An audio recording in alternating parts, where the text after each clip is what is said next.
Hello everyone, unique tutorial में आपका स्वागत है।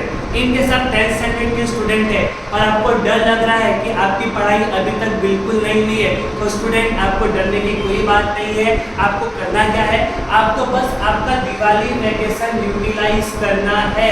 आपका जो दिवाली वैकेशन स्टार्ट हो चुका है, आप उसको अच्छे से यूटिलाइज कीजिए। एक अच्छा सा टाइम टेबल बनाइए जिसमें आप मैक्सिमम टाइम अपने स्टडी को दीजिए, तो आगे आने वाले महीने में आपको टेंशन लेने की बिल्कुल जरूरत नहीं है। तो कैसा होना चाहिए आपका टाइम टेबल, कैसे आप अपने दिवाली वैकेशन को क्या करेंगे, यूटिलाइज करेंगे। तो आपको स्क्रीन पे दिख रहा होगा कि मैंने एक स्टडी प्लान आपके लिए बनाया है। मैंने आपका जो पूरा दिन है उस पूरे दिन को मैंने 3 पार्ट में डिवाइड कर दिया, राइट। एक पार्ट मैंने दिया थ्योरी सब्जेक्ट के लिए, लाइक आपका history, geography, science 1, science 2। Then second part मैंने दिया मैथ्स के लिए, मैथ्स 1 एंड मैथ्स 2। और थर्ड आपका दिया है लैंग्वेज के लिए, इट मींस आपका इंग्लिश, हिंदी एंड मराठी। अब मैं अज्यूम करके चल रहा हूँ कि मोस्ट ऑफ करके बच्चों का जो दिवाली वैकेशन है वो 30 अक्टूबर से क्या हो चुका है, स्टार्ट हो चुका है, राइट। सो 30 अक्टूबर से लेकर टिल आई थिंक 10 नवंबर तक सब बच्चों का क्या है, दिवाली का वैकेशन है। तो पूरे 10 से 12 दिन आपको यूटिलाइज कैसे करना चाहिए। तो देखिए, मैंने जो आपका टाइम टेबल बनाया उसमें 30 तारीख से स्टार्ट किया है। 30 तारीख को मैंने जो मॉर्निंग एंड इवनिंग का जो टाइम है, जैसे 8 AM से लेकर 11 AM तक एंड 6 PM से लेकर 8 PM तक, मतलब दिन का ऑलमोस्ट मैंने 5 घंटे आपके लर्निंग सब्जेक्ट के लिए रखे, बराबर। देन 11:30 मतलब आपकी पढ़ाई देखिए, यहाँ पे आपने 11 o'clock तक आपने लर्निंग किया है। देन मैंने आपको यहाँ पे हाफ एन आवर का ब्रेक दिया, मतलब आपको खुद के लिए थोड़ा सा ब्रेक ले रहे हैं। क्यों? बिकॉज आप कंटिन्यू 2 या 3 घंटा क्या कर रहे थे, पढ़ाई कर रहे थे, राइट। देन 11:30 से लेकर 2 PM तक आपको क्या करना है, आपका मैथ्स प्रैक्टिस करना है। और अगेन इवनिंग में भी मैंने 9 PM से लेकर 11 PM तक आपको मैथ्स प्रैक्टिस के लिए रखा है। आपके ऊपर है, इनकेस आप मॉर्निंग में मैथ्स 1 प्रैक्टिस कर रहे हैं तो आप मे बी शायद से रात के टाइम पे आप मैथ्स 2 कर लीजिए। आपके ऊपर है कि आपको प्रैक्टिस करना कैसे, बट ट्राई कीजिए कि आप दोनों टाइम के अंदर, एक टाइम के अंदर मैथ्स 1 करें और एक टाइम के अंदर मैथ्स 2 करें, okay. And then last one 3 PM से लेकर 5 PM तक मैंने टाइम रखा है आपके लैंग्वेज सब्जेक्ट के लिए। तो बहुत से बच्चे बोलते हैं कि सर लैंग्वेज में पढ़ने की जरूरत क्या है। अरे बहुत कुछ पढ़ना रहता है, आप कुछ पढ़ के नहीं जाते, एग्जाम में आप अपने हिसाब से लिख के आते हो। होता क्या है, लैंग्वेज में आपके मार्क्स कम आते हैं। एक ही रीजन है, क्यों? बिकॉज हमारे जो टाइम टेबल हम जो खुद के लिए बनाते हैं, हम जो पढ़ाई करते हैं, लैंग्वेज को तो भूल जाते हैं। हमारे हिसाब से लैंग्वेज हमारे टाइम टेबल में आता ही नहीं है। तो स्टूडेंट, ये गलती आपको बिल्कुल नहीं करनी है।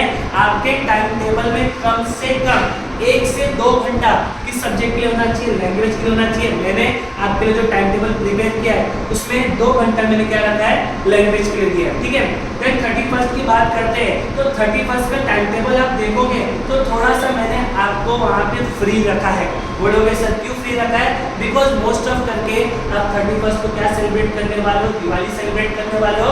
तो ऐसा नहीं है कि आप स्टडी करते जाओ और दिवाली भूल जाओ। तो मॉर्निंग के टाइम को लेके इवनिंग तक आप स्टडी कीजिए। इवनिंग के बाद से आप क्या कर सकते हो, आप दिवाली सेलिब्रेट कर सकते हो। सो 31st को मैंने क्या रखा है, 8 AM से लेके 11 AM तक लर्निंग सब्जेक्ट कर लीजिए। देन से हाफ एन आवर का ब्रेक लेके 11:30 to 2 PM मैथ्स प्रैक्टिस कीजिए। एंड 3 to 5 PM के अंदर आपको क्या करना है, लैंग्वेज करना है। तो बोलोगे कि सर आपका टाइम टेबल थोड़ा थोड़ा तो हमको समझ में आ रहा है, लेकिन आपने इस टाइम टेबल के अंदर हमारा पूरा दिन लॉक कर दिया। स्कूल की तो छुट्टी है, लेकिन क्लासेस तो हमारे चालू है। मुझे पता है स्टूडेंट आपकी क्लासेस चालू रहेंगे, तो आप इतने तो स्मार्ट हो कि आपके पूरे दिन के शेड्यूल के अंदर आपके क्लासेस के टाइम को क्या कर सकते हो, एडजस्ट कर सकते हो। सो एक टाइम टेबल मैंने ओवरऑल सबके लिए बनाया। तो आपका जो क्लासेस का जो टाइम होगा उस टाइम को थोड़ा सा इस टाइम टेबल के हिसाब से क्या करना रहेगा, एडजस्ट करना रहेगा। उसके बाद 1 नवंबर से लेके मैंने 10 नवंबर तक का टाइम टेबल क्या रखा है स्टूडेंट, एकदम फिक्स रखा है, राइट। 1 नवंबर से लेके 10 नवंबर तक आपका टाइम टेबल क्या रहेगा, फिक्स रहेगा। जिसके अंदर आपको मॉर्निंग में 8 AM से लेके 11 AM तक आपको थ्योरी सब्जेक्ट, 6 PM से लेके 8 PM तक आपको क्या करना है, थ्योरी सब्जेक्ट। अगेन 11 AM से लेके 2 PM एंड 9 PM से लेके 11 PM तक आपको मैथ्स प्रैक्टिस करना है। और 2 घंटा आपको क्या करना रहेगा, लैंग्वेज प्रैक्टिस करना रहेगा। सो सो मैंने पूरा दिन के अंदर थ्योरी सब्जेक्ट के लिए 4 से 5 घंटे, मैथ्स के लिए भी 3 से 4 घंटे और लैंग्वेज के लिए भी 2 घंटे आपके टाइम टेबल में डाले हैं। इनकेस आप एक टाइम टेबल फॉलो करते हो जो मैंने आपको यहाँ पे आपके लिए बनाया है, तो दिवाली वैकेशन के अंदर आप मैक्सिमम आपका जो पढ़ाई स्किप हुआ है कि आपको डर लग रहा था कि आपकी पढ़ाई अभी तक हुई नहीं है, इसके अंदर आप अपनी मैक्सिमम पढ़ाई क्या कर चुके रहोगे, कवर कर चुके रहोगे और आगे जाके आपको टेंशन लेने की जरूरत नहीं रहेगी, आपके दिमाग में टेंशन आएगा ही नहीं। सो आप 10th स्टैंडर्ड के स्टूडेंट हैं तो आपको एक टाइम टेबल फॉलो करना चाहिए। इनकेस आपने टाइम टेबल फॉलो कर लिया सो आपका दिवाली बहुत ही अच्छा जाएगा, बिकॉज आपने दिवाली वैकेशन का प्रॉपर यूज किया है स्टूडेंट। सो इनकेस आप एक टाइम टेबल फॉलो करते हैं तो आपकी दिवाली मस्त एकदम ही अच्छी जाने वाली है।